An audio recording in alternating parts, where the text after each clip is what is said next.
Hey everyone, Dockwell here, and today's video is the position 4 tier list for patch 7.39b. And before we jump into it, I just wanted to kind of mention this, because people often comment, like in the position 4 and 5 tier list, oh, where's this hero, where's that hero? I try to keep the 4 position to mainly 4 positions and the 5 position to mainly 5 positions. Obviously, that's not fully true. Like, Silencer, for instance, is pretty good, and he's kind of mostly a 5, but then he's been played 4 more. So I try to keep them separated, but it's hard sometimes to separate them completely. Like, there are certain heroes like Earthshaker that only really play 4, not 5, but a lot of 5s can play 4 and vice versa. So it's not always straightforward. I just kind of give it my best shot to isolate them because I don't want to have like 50 heroes on this list. So just letting you know, if it's not on this list, it's probably on the next one.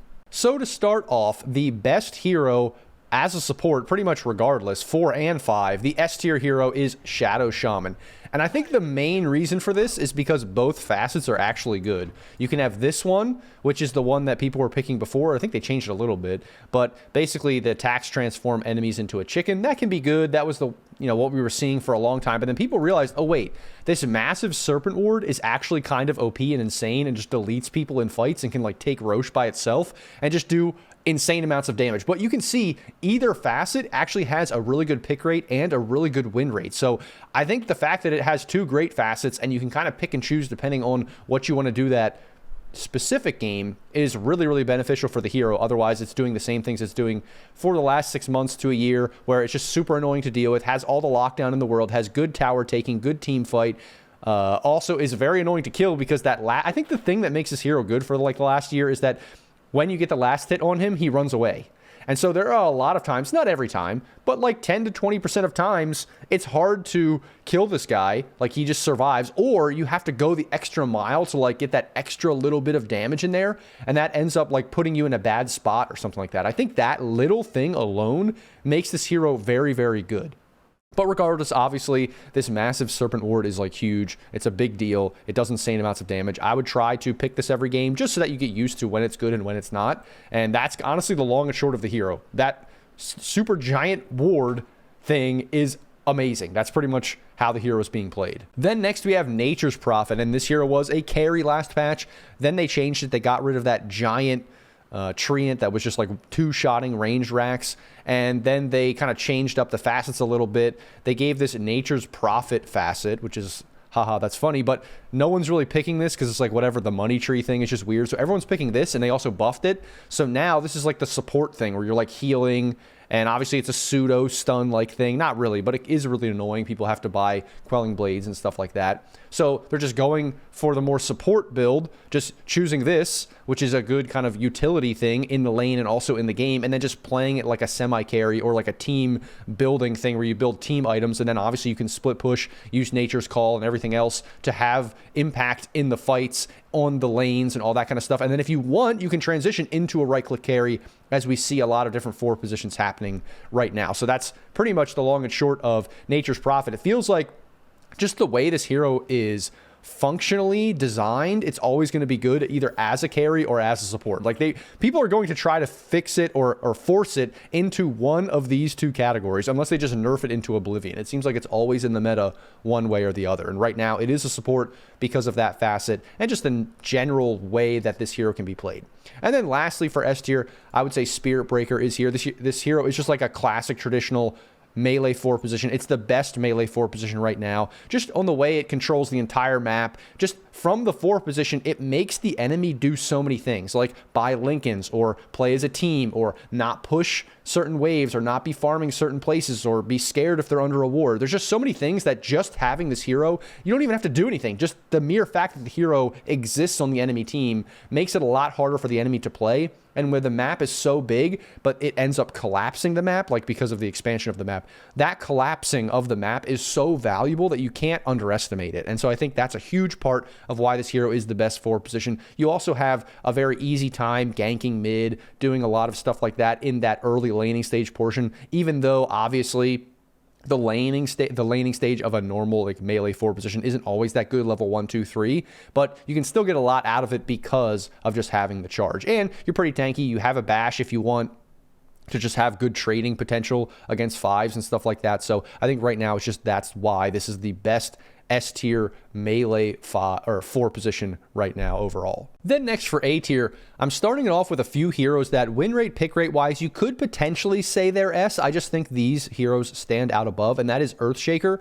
You could say Earthshaker's right up there with Spirit Breaker. I just think it has a little bit harder of a time having impact in the lane, ganking mid, although it can do all those same kinds of things. And then you're not like collapsing the map or ganking exactly the same way that Spirit Breaker is. You really need to get your blink early, and then you can start having impact. But if you're delayed from that, you don't have much impact before that. The longer that goes, the worse your game is overall. And then transitioning out of that to have more impact. If you have an amazing game, you can eventually transition to be like a core, which is great, but that's not as good or easy as maybe Spirit Breaker. So I just put this as one little tier below that.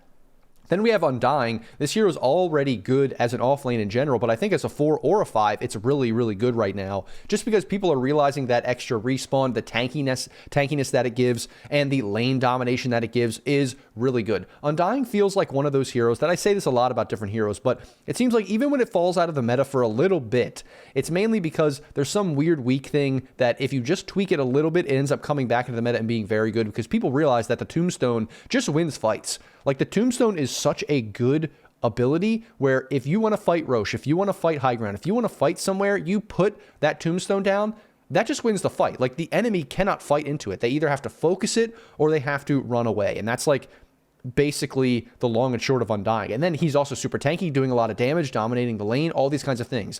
So I think that really the Tombstone is the major part of Undying. It's just like, can he have a good laning stage? Can he have impact mid-game when the Tombstone is maybe not the highest level because you're not maxing it originally, but then maybe you want to max it early, but then you don't have points in your other spells. So that's the problem with Undying. He needs to dominate early.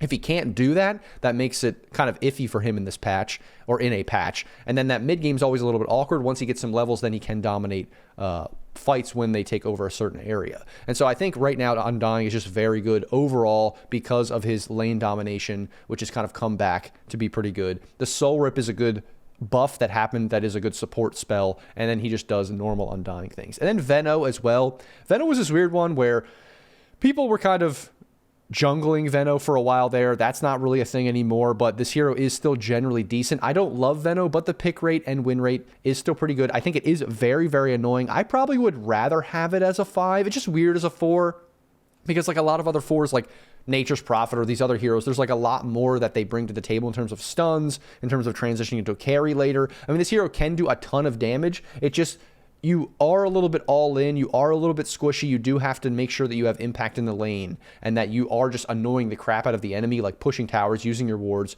just being super, super annoying. Otherwise, you can get to this point where you don't have much items, you don't have very many levels, and you're just like an ultimate bot, and then you just put some wards down for scouting. You don't really want to do that. You want to transition to a core from the 4 position, and you can do that, don't get me wrong, but it can be a little bit more difficult. I'm not a huge fan, but I'm putting it in the A tier because of the pick rate and win rate. Then next we have, I think you could even say this is like S2, like it's like a tier below, or A+, and this is like a little bit below. I didn't really divide them that way, but Lion would be the next one. He's just like a discount Shadow Shaman, doesn't do as much as the Shadow Shaman. Mainly the big difference, honestly, is just that Shadow Shaman has that passive that allows him to escape, and then Lion has a burst damage ultimate where Shadow Shaman's ultimate seems to be a little bit better, especially with that facet with the giant single ward now. Otherwise, Lion, you know, gives you a lot of those same things. The mana drain is also still very, very good. The shard is also still very, very good.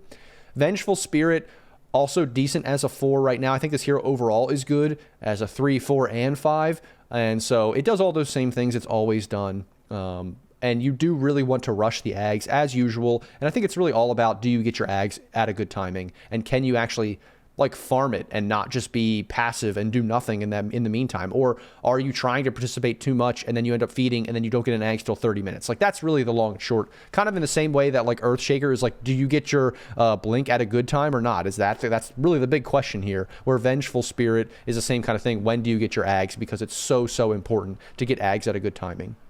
Then we have Silencer. This hero has been good for a while. I think in the last patch, like before these recent patches, it was probably S tier. Now it's not as good, but it is still very good. I also think that people are trying to transition this hero more to a right-click hero from the 4 position, like we see Nature's Prophet, like we see from other heroes, like even a Dark Willow or like a Wind Ranger. These typical kind of 4 positions that have some utility, but then like to transition to right-clicks. That's what you want to be doing as a Silencer right now from the 4 position, is transitioning into sort of a right-click kind of hero, not not just relying on your ultimate. And that's what makes this hero pretty good. Again, I'm a little bit suspect of Silencer at times, unless you're really snowballing and transitioning that way. I don't love it because then you just become a bot that presses R in a lot of pubs, but it is decent because of the pick rate and win rate, so I'm putting it here because of that. Bounty Hunter's just been sticking around at like A or B tier now for a while. It was S tier for a bit, and then it's kind of just been nerfed a little bit, but not enough that, like, I don't think they're really focusing on Bounty too much because it's not like overrunning pubs. It's not like amazing in the pro scene or anything. It's just a good hero. It's just a good solid hero that's been a good solid hero for a while. I think Slark is another example of a hero that I think has a similar position to Bounty Hunter, where it feels like this hero has just been good for a year or two. Like, it's just sitting around A or B tier, never necessarily being S or maybe being S for a little bit, but then it just gets small nerfs and sits right around in the middle of the pack. And like, it's totally viable. You can totally pick it. It is very good at times, but then other times it feels like you're not really doing anything. You have no impact. There are just some games, if you're not a good Bounty Hunter player, you don't get off to a good start, you don't have impact, you're not chasing people around the jungle. It can feel like you're just tracking in a fight, and then if you try to show, you just die. That's the only real weakness of the hero. Then we have Clockwork, good as a 4 and a 5 right now, probably not as much as an offlane. I think I put it on the offlane tier list at like a D because it has a hard time farming, but you don't really have to worry about that as a 4 position. Like, yes, you're going to get more farm, and that can benefit you because you can buy an Orchid, you can buy some other tanky items, you can buy a Blade Mail, you can even get more Chainmails later and eat them. That is something that can happen. Probably not going to happen too often unless you go to 40, 50, 60 minutes, but still, the fact that that even exists, that you do have the capability, if it does go that late, to scale, really helps this hero, I think, overall just be better, because you were always good in the laning stage, annoying, running people down. You were always good with your initiation. The problem was, after 30, 40 minutes, what does this hero really do? Well, now, if you get to that point, you have like 3 items, you don't know what else to buy, you can just start tanking up so much that they almost have to deal with you in some way because you run in, you can't die, and that just allows the hero to be better because of the scaling. Then we have Pudge, a little bit cheesy, but everyone loves Pudge as a support. You just can never count out Pudge now with how they've like dynamically changed the abilities to be a little bit more impactful, get a little bit more tankiness. The hook is just very, very good at winning games. Like, in the lane, it just solo wins lanes. In the game, it will help you high ground by isolating a hero and killing it. It will help you defend high ground. And it's honestly an X factor in every game. This hook is just absurd. And I feel like as the kind of power creep happens, as the metas develop, as we get longer and longer in Dota, people realize more and more that these repositioning spells are just way too good. Then lastly, for A tier, we have Phoenix, and this is kind of a little bit of a niche cheese hero, but I love having Phoenix on my team. It just feels like if you have a good Phoenix support player on your team, you just have a one-up to every other team composition in the game, because the ultimate is so good. If this hero even finds a little bit of farm, it feels like it can dominate in 1v9 games. Like, it's so good. The abilities are so good, and just getting, like I said, if you just even get to a Shiva's, if you just even get to 1 or 2 items, you will have insane impact if you know what you're doing. So honestly, it's one of those things that if you want to be good at the game and gain a lot of MMR, I don't know how good this hero is actually at like 1K or like Herald, but once you get into like semi-competent play, this hero is so good at stomping games. And right now, it's just pretty good. Like,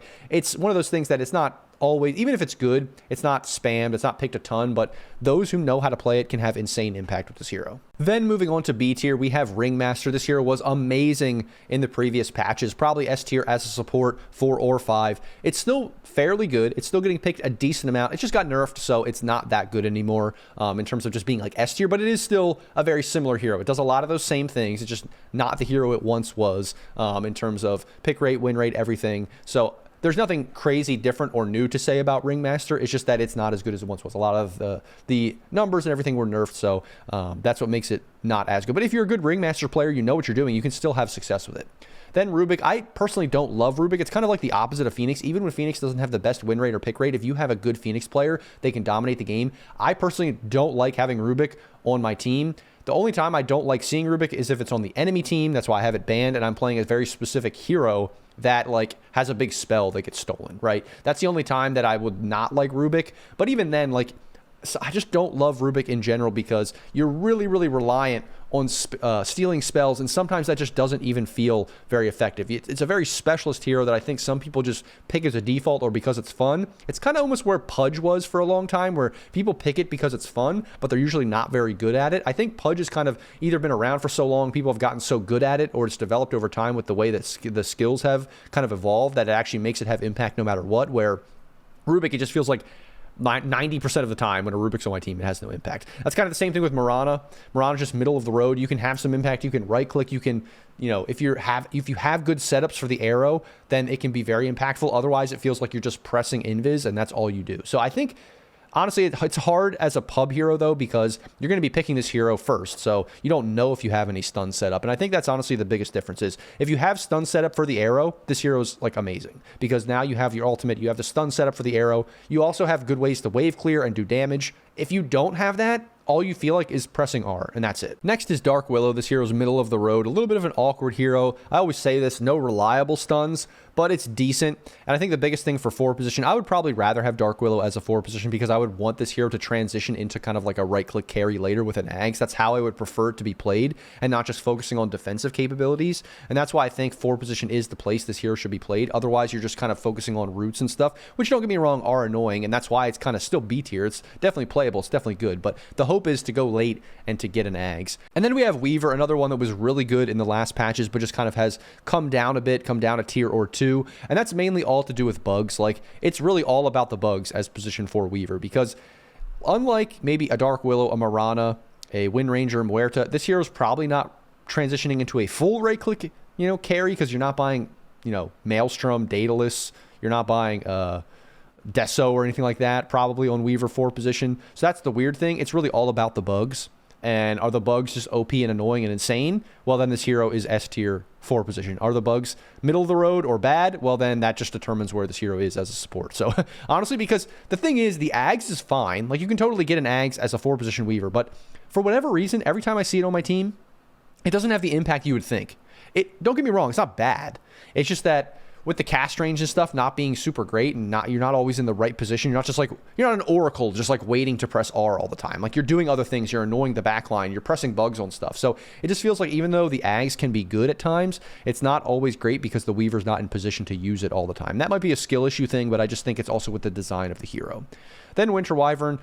It has a decent win rate and pick rate that deserves B tier. It is one of those things that it can have insane impact, but there's other big team fight spells that probably would do more. It's just that in certain matchups you can have insane impact, like I said, with the heals and with the wave push and with the ultimates. It's just like, I would honestly, as a 4 position or in general, the Winter Wyvern as a support, it's kind of like a Phoenix where you're relying on your ultimate to be kind of insane.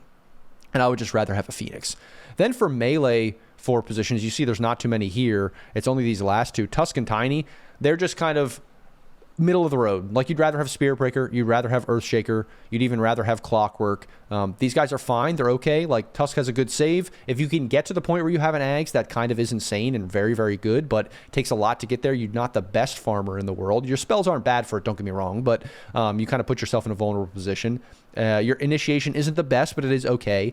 Same thing with Tiny. Like, I think 4 position is the best place for Tiny right now. Like, your toss, getting a blink, it's similar to Earthshaker in the sense that you just get a blink really quick. You want to run in, you toss people, you do this combo. That can be very good, but these heroes are just more reliable to do that. They offer some other things other than that. And Tiny, when you're done doing that, what are you really doing? You're being tanky, you're being annoying. Are you right-clicking? No, not really. So it's just B tier. It's still fine, but it's not the best. Then for C tier, we have a long list of C tier heroes, and that's because they're not great. I don't think they deserve any of these tiers, but they don't really deserve D either. And maybe they're a 5 position that's decent, but as a 4, it's kind of awkward. So that's why C tier right here is pretty long. We have Zeus. This hero has kind of fallen off extremely hard. It's still getting picked a little bit, but they've nerfed a lot about what this hero does. 4 position is the best position that it has right now. Like, mid, it's completely dead. 5, it's not good enough to be that anymore. 4, you can still maybe have some impact, get some items, do some damage, but with the nerf on the AoE to the lightning bolt and everything like that, it's just not good anymore. I would just rather pick any of these other heroes, obviously, even if we are, going for straight damage. There's other heroes that do more damage. So why pick Zeus? It's just not really great. AA has fallen off a cliff as well. Kind of still more of a 5 anyway, but I mean, yes, you could pick it 4 against certain lineups with the healing and stuff. It's fine. I mean, it's good against Undying and stuff like that. Any healing hero, but Morphling's also fallen off a lot. Slark's really not as good as it once was. So that kind of also makes AA stock drop as well. Pugna, another one that's kind of still a 5, ranged hero. I think it's decent right now as a 5, but as a 4, not great. Still okay. Deserves C tier, not D tier. You could totally pick it, but I don't know. It's one of those things that when you pick this hero as a 4, then you'd hope you have a 5 with some more impact or initiation or a melee 5 or something like that. You know what I mean? Then Snapfire. I personally like Snapfire a lot. Like, I think it's a hero that you can really, really do a lot with in pubs. I think the only thing that is a problem with this hero is you're going all in on the magic damage, and then after 30-some minutes, until you get 25, of course, that can have a lot of impact, but then you kind of fall off a little bit, which is a little bit awkward. But I personally love the hero. I think it farms super well, has very good impact in lane. The ultimate is insane early, and I just think for the first 30 minutes of the game, there's not very many other heroes to have the impact of this hero. I personally, if you want like just a dynamic, easily farming, but also good impact support position for 4 or 5, Snapfire is the way to go. But the win rate and pick rate are always not great because it was so good for so long. It's just been nerfed into oblivion that it always sits around the C or D tier. Wind Ranger, you're just going carry from the 4 position. That's possible, don't get me wrong, but it's just not great. Same thing with Muerta. You're going carry from the 4 position. It's possible. It's not as good as it once was. Then we have like pure magic damage Sky, pure magic damage Techies, pure magic damage Gyro. All of these heroes are okay. They're not great. They're very squishy. They can be taken advantage of. They have some utility here and there with a silence, a stun, like a stun on the rocket, but it just, they do everything with the magic and all the stuff worse than some of these other heroes, and then they don't offer much else outside of that. So if it's a game where you feel like, this magic damage you're putting out doesn't do anything, then you just are completely useless. So that's just the long and short of these 3 heroes. Then we have Nyx Assassin. This hero is decent at times. It's just hard to get farm. It's hard to have a good lane. It's much easier to have good lanes on any of these other melee heroes. This is just, the laning stage for this hero is utter trash. The only thing that allows this hero to do anything is regen, but I think they also took away the ability for the hero to farm neutral creeps, so it doesn't do anything anymore. It was really good when that was something you could do, and then you could transition into just blowing people up. The problem is you can still blow people up if you have items. You're just never getting items. That's the problem.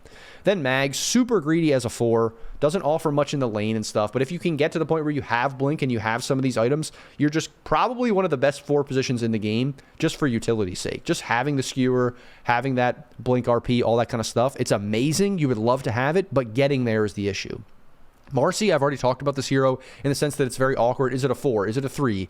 Is it a 5? Is it a carry? Like, what is it exactly? It's hard to say. It's not great at anything, but it's not terrible at anything either. So right there in the middle, can have some good lanes, but can have some terrible lanes. If you end up transitioning into a carry like these other 4 position carries, that'll be great, but sometimes you just don't do anything.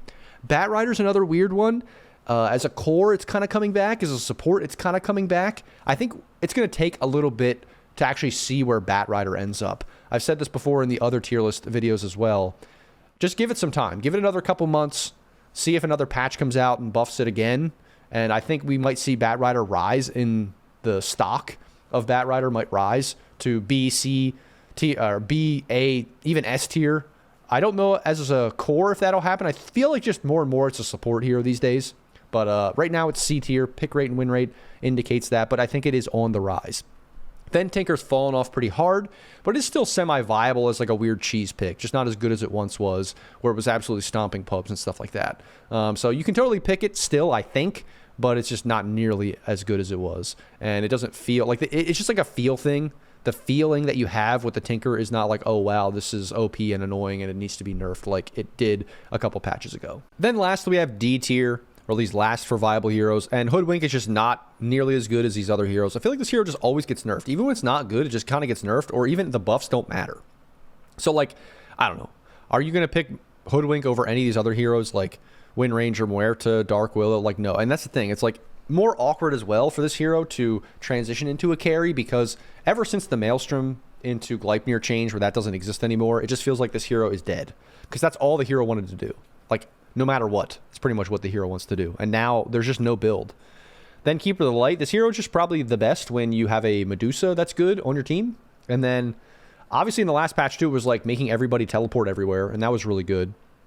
But it feels like in pubs in general, it doesn't feel great. Even when that was good, nobody really took advantage of that. And then otherwise, you're honestly even just like a worse Skywrath or Techies. Like, you're okay, but if you're not like recalling everybody and doing all this insane stuff, which isn't as good anymore, and you don't have a Medusa, which isn't as good anymore, then what are you really doing? Earth Spirit, just worse than like a lot of these other melee 5 or 4s.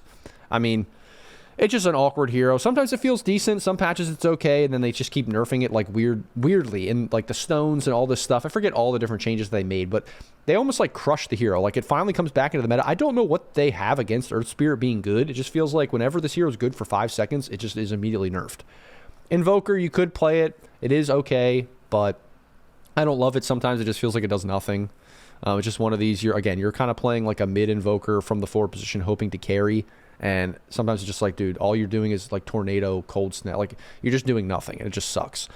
Same thing with Enchantress. You're just playing like I'm gonna right click people, and it just otherwise it has no utility, unless it's a game where you're literally unkillable and you just run in with your ultimate, and yeah, you just like can't die. There are certain games where that happens, but more and more it feels like that's not the case. And so if you can't like just sit in the front and be annoying and not die, then what are you really doing? Then we have 3 carries, Ricky, Slark, Clinks. Obviously, people have been playing Slark recently, and I don't love it. I tried it a bunch. I just don't think it's good. Sure, you're going around being annoying, like sniping wards and stuff, but like, who gives a shit, honestly? Plus, they nerfed that anyway, the regen and everything. And like, that's similar to Bounty in a sense of like, Bounty could go snipe couriers. You could have like a Monkey King snipe couriers, but that doesn't do anything. Like, who cares? Same thing with Ricky. Like, okay, you could eventually get to the point where you have Diffusal, but what are you doing otherwise? You're just killing couriers, like you're scouting? Like, who cares? It doesn't do anything.